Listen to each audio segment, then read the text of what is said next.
Peace to everybody. This is about HBO gets to argue Michael Jackson estate is violating First Amendment. So how is it that Michael Jackson estate is violating First Amendment when HBO was violating the Jackson estate by putting out that one-sided documentary, Leaving Neverland? I don't quite get it, but with Wade Robson and James Safechuck, they definitely had lied about Michael Jackson, saying that he touched them, and that wasn't even true at all because it was all a one-sided documentary. And of course, here in the picture, as you see, is Michael Jackson himself.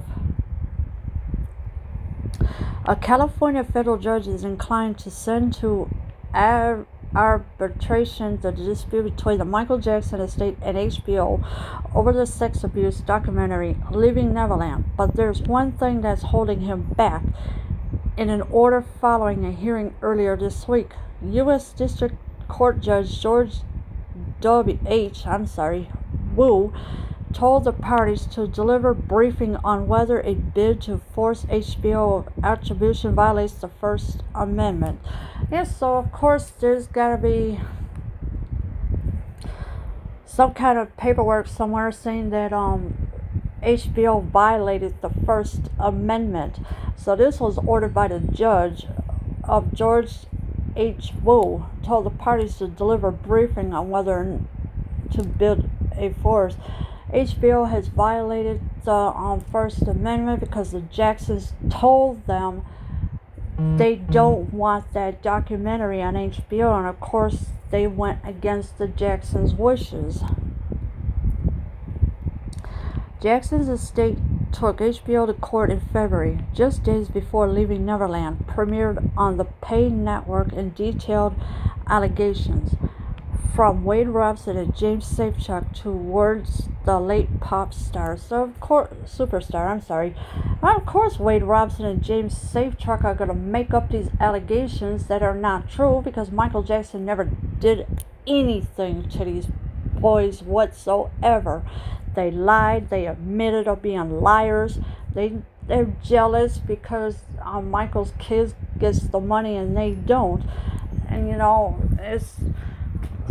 And with everybody going to be suing those two, Wade Robson and James Safechuck. The documentary is alleged to be a violation of a non-disparagement clause in a 1992 contract that once gave HBO the right to air a first ever televised concert after the release of Jackson's album Dangerous.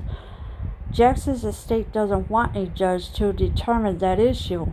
However, instead of it merely aims to compel attribution persistent to that same contract. Once that happens, an attributor would look at the contract and the documentary and settle the dispute. So the Jackson states they don't want the judge to settle it.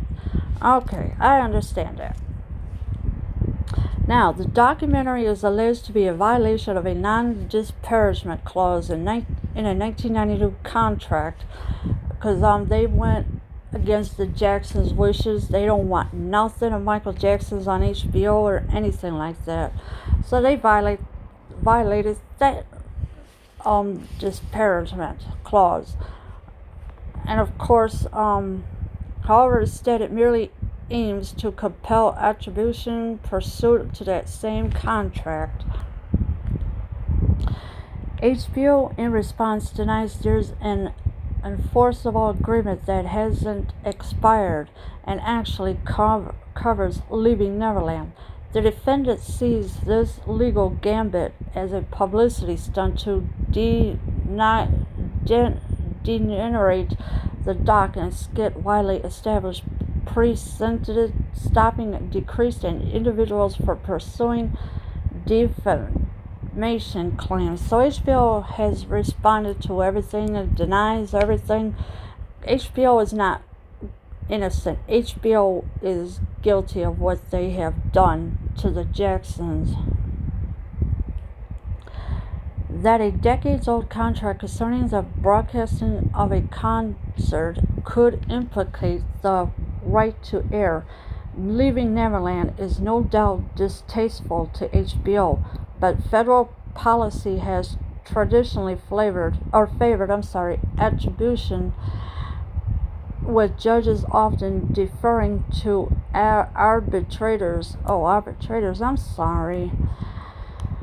to decide jurisdiction whenever there is any evidence of an agreement to arbitrate. Here, the cabler pointed to the language of the old contract to argue that certain disputes in its relationship with Jackson could be handled by courts, as well as doubting whether the arbitration provision encompassed a documentary Leaving Neverland. But the judge interprets such arguments as a controversy over the scope of the arbitration agreement, as such as an arbitrator would, in Wu's eyes, have first crack in determining whether dispute was arbitrable. So there's these decade-old contract that had everything and everything, but the one thing the Jackson estate did not agree on, and they were against it, is that HBO airing Leaving Neverland. That was the one thing the Jackson estate was totally against. And of course, they took HBO to court, sued them for $100 million. The documentary Leaving Neverland is all one-sided. There's no two sides to anything in that. I don't have HBO, so I really can't watch what I wanted to watch. But now the arbitration contracts, I don't know how they fit into all this, but the provision encompassed but the judge interprets such arguments as a controversy over the scope. So, and this is what the judge is doing. But, hold on. Rather remarkably, and with the potential of breaking some legal ground, HBO is looking to have the judge deem the arbitration provision as unenforceable as a matter of the First Amendment due process and California public policy. To conclude otherwise, HBO adds, would authorize disgusted defamation after death claims. So, of course, there's always more of that mess. HBO is looking to have the judge deem the arbitration. I don't think the judge is going to be favoring HBO at all. I really don't. I would favor the Jackson's estate more because, they have told the truth that Michael never did any of these things to little kids. So, I believe the Jacksons.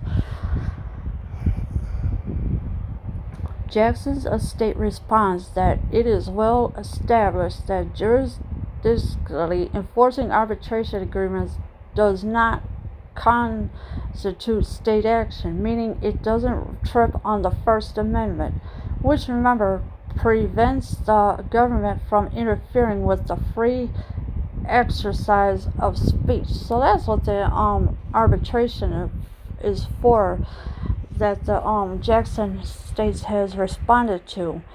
That it's just, it cannot be the government it cannot let the government interfere with the freedom of speech.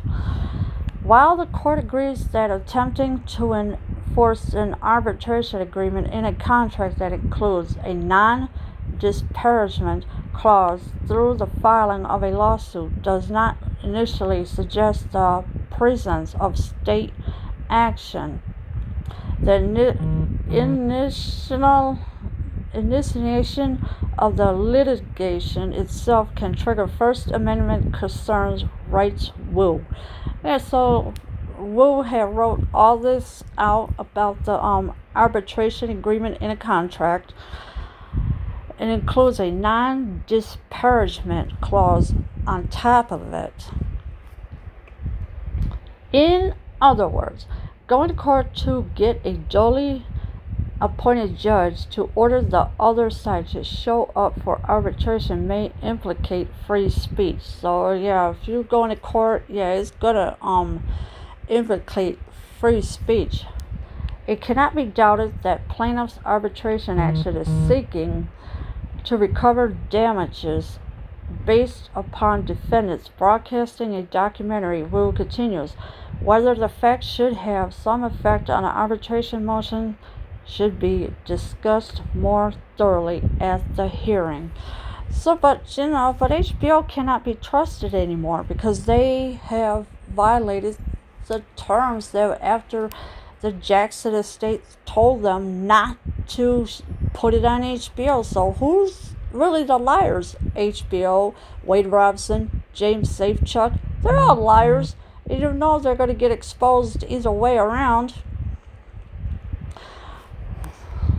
HBO has been authorized to file an anti-SLAPP motion, one arguing that Jackson's estate is frivolously using the court system to interfere with First Amendment activity. By August 15th, by the end of the month, Jackson's estate will reply. A hearing to consider the First Amendment concerns is now set for September 16th. How is it that the Jackson estate is interfering with HBO? Yeah, I don't think so, because now HBO is trying to say that the court or the Jacksons is using the court system to interfere with First Amendment. No. That's not true at all. The HBO has been lying. They've been told not to put the documentary on HBO and everything, and they went against the Jacksons' wishes. And it's, HBO is going to be sued either way, along with Wade Robson and James Safechuck. Leave your comments below. I am out.